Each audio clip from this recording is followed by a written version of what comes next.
Good day, everybody. This is Carlos Balan Cook, and today I'm bringing you another episode of Power Platform in Higher Ed.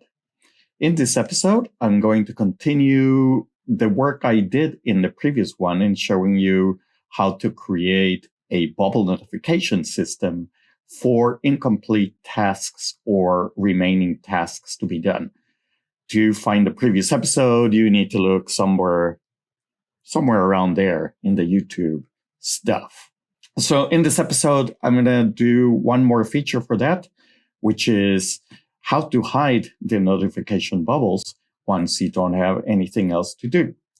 This is standard behavior we all expect. But before we get into that, let's go to my intro.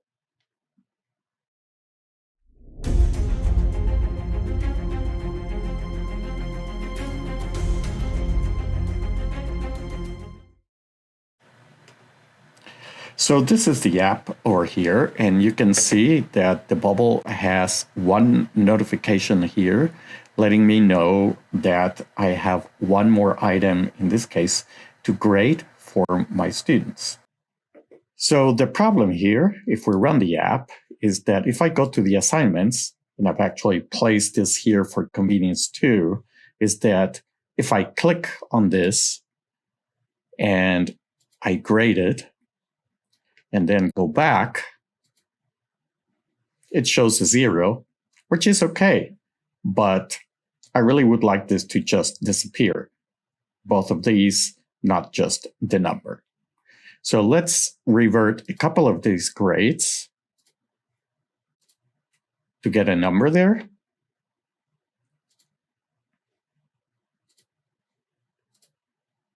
And so here now we have 2 ungraded assignments.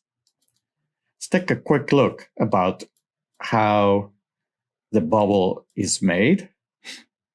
So we have here the number 2 with a circle that is held in this container 3.1.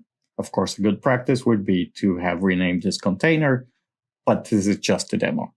And then the bell is contained in container 2 with its corresponding icon.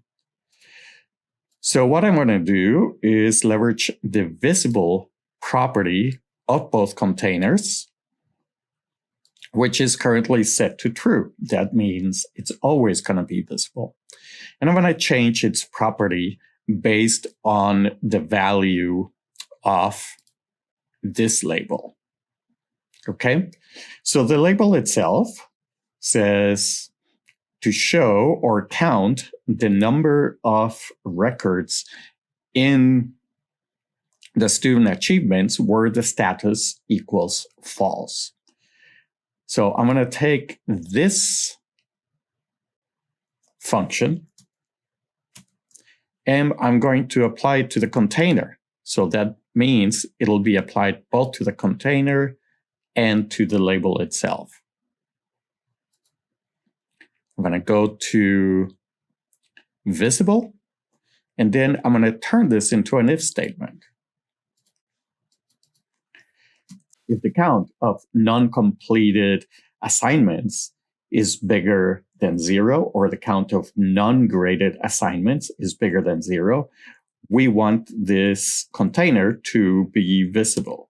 So we're going to set that to true. Otherwise, we'll set it to false. So right now, because it's 2, is visible.